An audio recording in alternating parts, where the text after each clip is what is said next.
네, 함께 말씀을 보도록 하겠습니다. 오늘은 사도행전 함께 말씀을 또 보려고 합니다. 사도행전 오늘 볼 말씀은 1장 3절에서 8절입니다. 그래서 사도행전 1장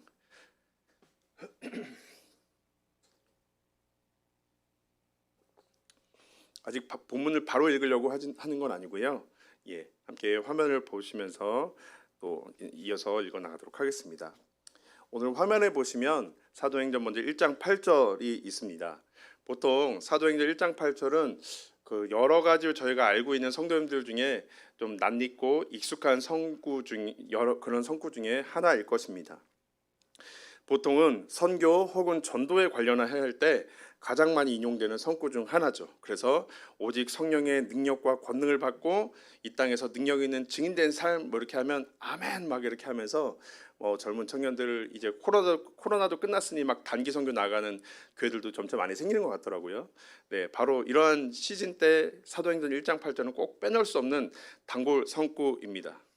하지만 대부분의 성도님들을 좀 얘기를 나누다 보면 이 사도행전 1장 8절은 알고 있는데 사도행전 1장 8절이 어떤 이야기 속에서 1장 8절을 쓰고 있는지, 어떤 배경 속에서 사도행전 1장 8절이 이어지고 있는지에 대해서 아시는 분은 생각보다 좀 많지 않은 것 같더라고요.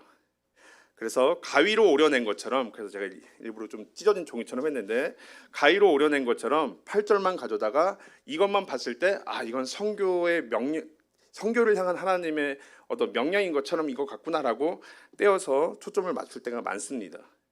그러나 이러한 이해는 사실은 문제가 좀 있습니다. 첫 번째는 그 사도행전 1장부터 시작하는 어떤 문맥에 대한 흐름에 대한 이해가 없고, 두 번째는 사도행전을 먼저 글을 쓴 이제 저자겠죠. 바로 누가의 의도가 어떤 의도로 썼는지 사실은 우린 모른 채 우리가 읽었을 때 느껴지는 그 본문에 대한 이해를 가지고 사용하고 있고, 마지막으로 세 번째는 예수님의 말씀을 사도행전 1장 전체 안에서 보는 것이 아니라 이 8절만 딱 떼다 보았을 때 그렇게 우리가 편의대로 때론 이해하면서 사용하는 모습들이 있기 때문에 이것만 가지고 우리가 이 본문의 구절의 의미를 다 이해했다고 말하는 것은 조금 문제가 있다는 것들을 좀 말씀드리고 싶습니다. 저는 계속해서 설교 시간을 통해 성경 전체의 큰 그림을 가지고 성경을 보아야 한다고 반복해서 좀 말씀을 좀 드리고 있는 것 같습니다.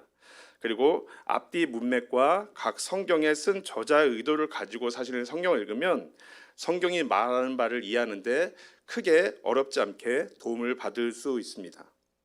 오늘 보게 될 사도행전 1장 8절도 우리가 익숙하지만 우리가 익숙한 그 이해가 문맥과 저자의 의도를 통해서 좀 더 바르게 이해되는 시간이 되었으면 합니다.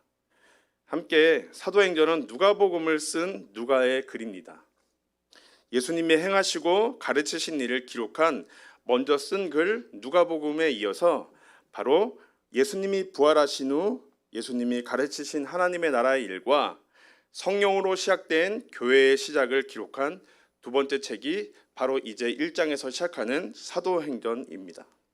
그럼 문맥 속에서 사도행전 1장 8절을 좀 더 충분히 이해하기 위해서 오늘 제가 아까 말씀드린 3절에서부터 8절까지 함께 봉독하도록 하겠습니다. 네, 화면을 보셔도 좋고 가지고 계신 성경을 보시면서 1장 3절부터 오늘 8절까지 함께 읽도록 하겠습니다. 그가 고난받으신 후에 또한 그들에게 확실한 많은 증거로 친히 살아계심을 나타내사 40일 동안 그들에게 보이시며 하나님 나라의 일을 말씀하시니라.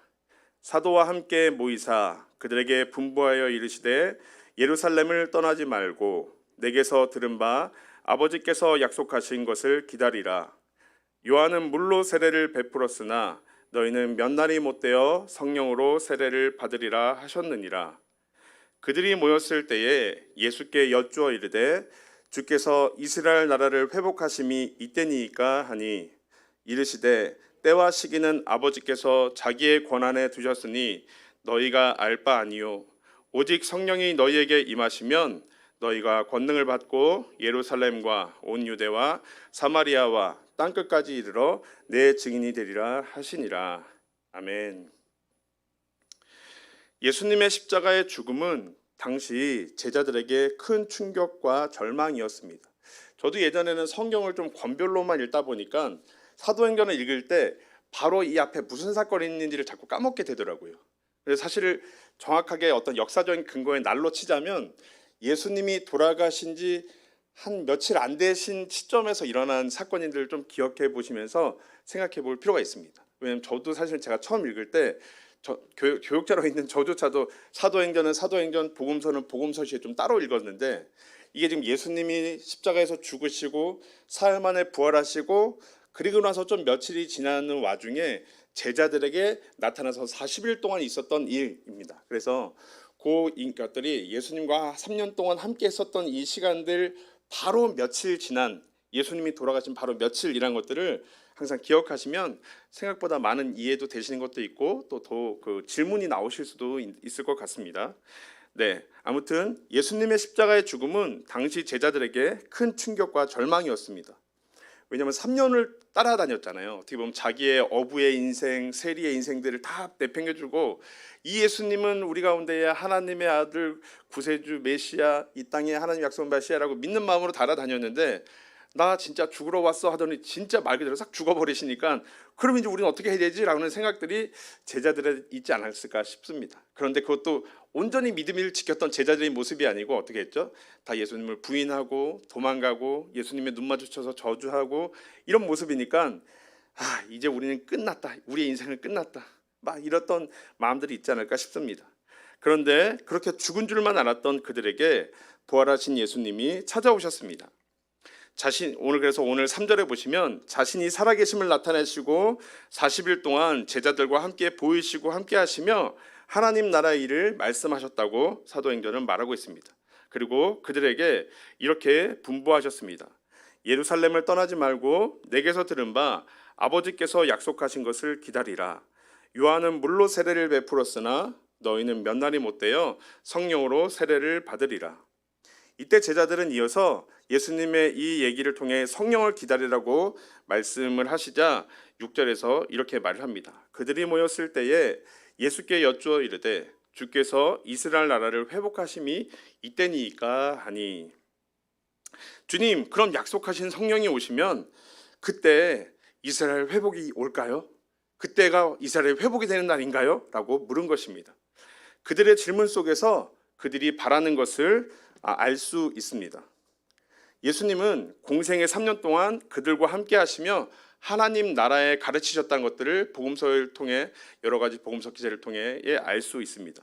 또한 오늘 본문의 사도행전에 우리가 방금 읽었던 것처럼 부활하신 예수님이 그들에게 나타나시고 보이시면서 40일을 거하시면서 무엇을 또 가르치셨다고 하셨죠? 하나님 나라의 일에 대해 가르치셨다고 말씀하셨습니다.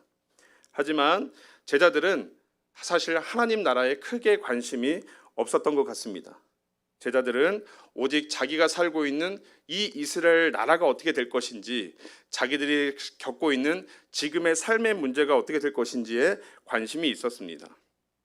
먼저 우리가 성경을 읽을 때 혹시 오해할 수 있는 부분들이 무엇이냐면, 제자들을 오늘날 그리스도인이라고 생각을 하고 성경을 읽으면 사실은 좀 헷갈리시기도 하고 이해가 안 되는 부분이 종종 나옵니다.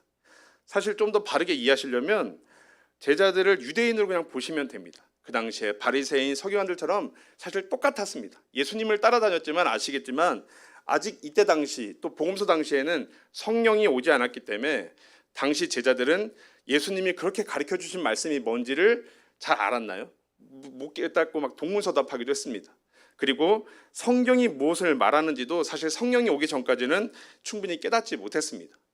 그래서 그들을 차라리 유대인으로 바라보면서 읽어야 본문을 이해하는 데 도움이 될 것 같습니다. 그래서 예수님의 십자가와 또 부활 이후이지만 제자는 당시 유대인들이 생각하는 메시아의 모습과 제자들이 생각하는 메시아의 모습은 사실은 상당히 흡사하고 다르지 않았습니다. 제자들 역시 모세처럼 다윗처럼 그러한 모습으로 나라를 회복해 줄 메시아가 올 것이라 생각했고, 이 제자들은 바로 그 예수님이 그런 모습일 거라고 한껏 기대했다가 예수님이 십자가에 달려 죽으심으로 더 큰 기대 속에서 낙심과 실망을 했었던 것입니다. 그런데 그 예수님이 다시 부활해서 짠 나타나니까 다시 어떤 기대를 하게 될까요? 네, 다시 이제 비로소 부활하신 이 예수님을 통해 하나님의 나라, 이스라엘 나라의 회복의 때를 보여주시겠구나라고 하는 자신들이 생각한 이스라엘의 메시아의 모습은 그대로 변하지 않았다는 사실입니다. 한 예로 초막절에 복음서에 나오는 초막절에 사람들은 구약의 말씀을 가지고 실로암에서 물을 길어 성전에 부었습니다. 구약에 있는 저 이사야, 에스겔, 스가랴, 당시는 성경이 구약밖에 없잖아요. 그 안에 성경의 구절을 가지고 부었습니다. 예를 들면 에스겔서 47장 같은 경우는 성전에서부터 물이 점점점 흘러서 발 밑에서 물이 척척 흐르고 발목, 무릎, 허벅지, 몸이 가눌 수 없을 정도로 성전에 하면서 거기에서 생명을 나게 하는 나무 일과의 열매와 나뭇잎이 싸게 되는 것들을 혹시 성경을 읽으신 분들은 아실 텐데 에스겔서 47장에 그런 내용입니다. 그래서 실로암 못에 있는 물을, 요 그림이 좀 작긴 한데 길게 줄을 엮어다가 사람들이 줄을 서서 물을 바가지를 옮기고 한 다음에 성전에 붓고, 그럼 이제 그게 계속 로테이션으로 돌아서 그 실로암 못에 있는 물을 가져다가 성전에서 물을 계속 부었습니다. 그러면서 어떤 것을 생각했냐면 하나님의 그 은혜의 때가 임했을 때, 에스겔 선지자에게 약속하신 그 때가 임했을 때 성전에서 이러한 물이 콸콸콸 흘러넘쳐서 이스라엘의 나라에 회복이 이르기를 바라는 마음으로 열심히 그러한 일들을 했었습니다. 그래서 혹시 기억나시는 분은 알겠지만 요한복음 7장에 그런 일들을 하고 있을 때 명절 마지막 끝날에 예수님이 이런 말씀을 하시죠. 혹시 기억나세요? 누구든지 목마르거든 내게로 와서 마시라라고 말씀하시면서 내가 그 생수다라고 말씀하셨던 그 본문을 좀 떠올리시면 좋겠습니다. 이런 이해를 바탕으로 제자들은 아버지께서 약속하신 그 성령이 임하면 이스라엘의 나라가 회복될 것이라고 여겼기 때문에 예수님, 아버지가 약속하신, 예수님이 말씀하신 그 성령이 곧 임하면 이스라엘 나라가 이제 회복되나요? 라고 물었던 것입니다. 이에 예수님이 이렇게 답하셨습니다. 우리가 1장 7절만 함께 읽도록 하겠습니다. 시작. 이르시되 때와 시기는 아버지께서 자기의 권한에 두셨으니 너희가 알 바 아니요. 제자들은 지금 약속하신 성령이 임하면 이스라엘의 회복의 때입니까? 라고 때와 시기를 물었다면 예수님은 그 때와 시기는 아버지의 권한이다, 그러니까 너희가 알 바 아니다 라고 말해 주셨습니다. 예수님이 이렇게 말씀하신 이유는 때와 시기는 하나님의 권한이기에 너희가 알 바가 아니고 다만 그 때와 시기를 주관하시는 하나님이 그것을 주관하신다는 사실들을 기억하라는 의미로 말씀하신 것입니다. 그리고 이어서 오늘 본문에 8절에서 이렇게 말씀하셨습니다. 오직 성령이 너희에게 임하시면 너희가 권능을 받고 예루살렘과 온 유대와 사마리아와 땅끝까지 이르러 내 증인이 되리라 하시니라. 아직 머릿속으로 이 1장 3절부터 8절까지가 사실 확 연결이 사실 안 되시죠. 왜냐하면 오늘 사도행전 1장 8절을 이해하는데 좀 많이 도움이 되는 게 제가 화면에 좀 띄워놨지만 헬라어 원문을 보면 조금 도움이 됩니다. 문맥상. 뭐냐면 이유는 한글 성경에는 1장 8절의 시작을 오직이라고 말을 하고 있는데 그 헬라어 원문에서는 그러나라는 단어를 쓰고 있습니다. 그리고 다행히 세번역을 찾아보니까 혹시 가지고 계신 세번역이나 성경 어플 스마트폰을 가지고 계신 분들은 찾아보시면 세번역에는 오직이 아니고 그대로 그러나 성령이 너에게 임하시면이라고 말을 하고 있습니다. 그래서 이러한 이해를 가지고 세번역을 가지고 사실은 6절부터 8절을 다시 한번 쭉 한번 읽어보도록 하겠습니다. 네, 함께 6절부터 8절까지 시작. 사도들이 한 자리에 모였을 때에 예수께 여쭈었다. 주님께서 이스라엘에게 나라를 되찾아 주실 때가 바로 지금입니까? 예수께서 그들에게 말씀하셨다. 때나 시기는 아버지께서 아버지의 권한으로 정하신 것이니 너희가 알 바가 아니다. 그러나 성령이 너희에게 내리시면 너희는 능력을 받고 예루살렘과 온 유대와 사마리아에서 그리고 마침내 땅 끝에까지 이르러 내 증인이 될 것이다. 부활한 예수님이 40일간 그들과 함께 하시며 아버지께서 약속하신 성령을 기다리라고 하자 제자들은 주님, 성령이 임하면 이스라엘 나라가 회복하게 됩니까? 라고 물었습니다. 예수님은 그것은 그 때와 시기는 아버지의 권한이다. 언제인지는 너희가 알 필요 없어 라고 말씀하시면서 이어서 그러나 성령이 임하면 권능을 받아 예루살렘과 온 유대와 사마리아와 땅끝까지 이르러 너희가 내 증인이 될 것이다 말씀하신 것입니다. 성령이 오면 자신들이 원하는 것을 얻고자 기대했던 그 제자들에게 예수님은 성령이 오셔서 하시는 역할을 바르게 설명하여 주신 것입니다. 따라서 오늘 사도행전 1장 8절은 단지 사도들의 선교적 사명의 명령을 위해서 쓰여지고 의도한 말씀이 아니라는 사실들을 기억하시면 좋겠습니다. 정반대로 사도들은 하나님의 성령을 통해 가지고 이곳이 이스라엘의 나라가 회복되고 자기 어떤 사역들이 점점점 이 옷을 쓰려고 하는 것이 누가의 의도가 아니라 정반대로 하나님의 나라가 아닌 이스라엘의 회복에 관심이 있고 그것에 대한 문제의 해결을 원하는 제자들에게 예수님의 증인으로 만들어 가실 성령께서 하실 사역을 소개하기 위해 쓰여진 것이 사도행전 1장 8절이라는 사실입니다. 제자들이 만들어갈 이스라엘의 회복의 모습의 사역이 아니라 성령이 만들어갈 하나님 나라의 회복을 소개하기 위해 사도행전 1장 8절을 기록한 것입니다. 이어지는 사도행전의 전개는 이러한 사실들을 잘 보여줍니다. 그래서 예수님이 말씀하신 대로 사도행전 이제 2장부터 또 7장까지를 보면 예수님 아버지께서 약속한 성령이 제자들에게 막 임하게 되는 사건들이 있죠. 그리고 그 일들을 통해 구약의 말씀 요엘서들을 해석하면서 바로 하나님이 구원을 통해 우리에게 보여주신 예수 그리스도가 바로 얼마 전에 십자가에 못 박아 외치라고 달아 죽인 그 예수가 하나님이 보내신 그 구원자 메시아다라는 것들을 전해주면서 그 안에서 예수를 믿는 많은 사람들이 일어나게 됩니다.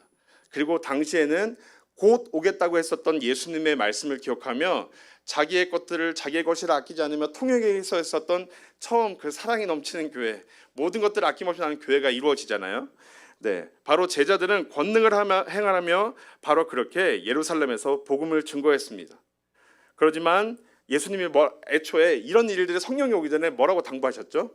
너희가 성령을 받으면 예루살렘과 온 유대와 사마리아와 땅끝까지 이르러 내 증인이 될 거야 라고 말씀하셨지만 우리가 사실 본문을 많이 보셔서 알겠지만 바로 믿는 자들이 많아지고 그 안에 내 것을 여기지 않냐고 서로의 필요를 따라 나눠주는 작은 천국의 모습이 그려지니까 예루살렘을 벗어나지 않았습니다. 그리고 제자들과 예수님을 믿는 그리스도인들이 많아졌지만 그 예루살렘 안에 점점점 모였지 그 밖으로 나아가지 않았습니다. 이때 8장 1절을 통해 예루살렘에 큰 박해가 일어나게 되고 그 큰 박해를 시작으로 사도행전 8장 1절을 시작으로 예수를 믿는 성도들은 예루살렘에서 유대와 사마리아와 모든 땅으로 점차 흩어지게 됩니다.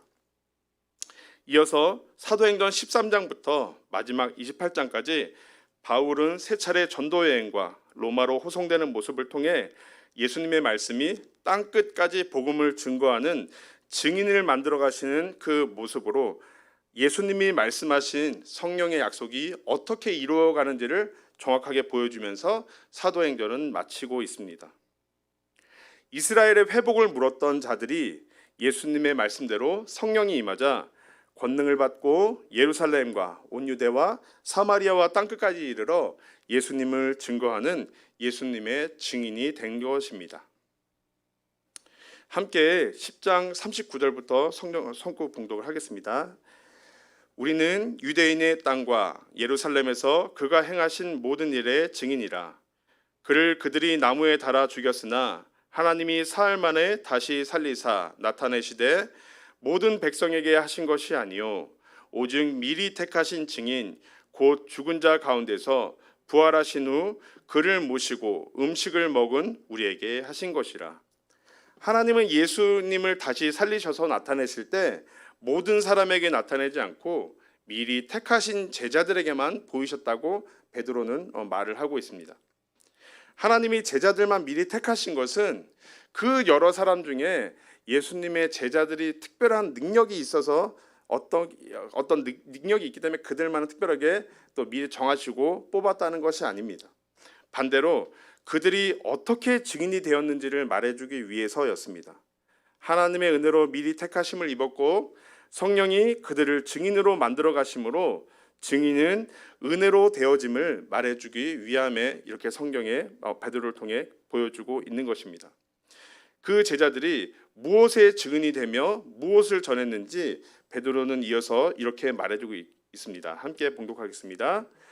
우리에게 명하사 백성에게 전도하되 하나님이 살아있는 자와 죽은 자의 재판장으로 정하신 자가 곧 이 사람인 것을 증언하게 하셨고 그에 대하여 모든 선지자도 증언하되 그를 믿는 사람들이 다 그의 이름을 힘입어 죄사함을 받는다 하였느니라. 제자들은 예수님은 하나님이 살아있는 자와 죽은 자의 재판장으로 하나님이 정하신 분이다라고 전하였습니다. 이 예수를 믿는 사람들은 다 그의 이름을 힘입어 죄사함을 받는다 하고 증언하였습니다. 하나님이 약속하신 이 예수 그리스도를 믿는 믿음으로 구원하시려는 약속이 성경의 내용임을 바로 증거하고 증인으로 삼으신 것입니다. 그럼 이런 생각이 혹시 들지 않으세요? 오늘 베드로의 이런 이야기 속에서도 그럼 애초에 증인 삼아서 예수님의 복음을 전할 거면 처음에 근데 모두에게 나타나지 않고 누구에게만 나타났다고 하셨죠? 미리 선택을 한 자들만 나타나셨잖아요. 그러면 애초부터 선택하지 말고 미리 모든 자에게 나타나셨으면 모두 다 예수님을 알 수 있지 않았을까라는 생각이 혹시 들지 않으세요? 네. 왜 이리 미리 택하신 자들을 증인으로 만들어서 그 사람을 통하여서 또 예수님의 복음을 증언하라고 하시는 것일까요?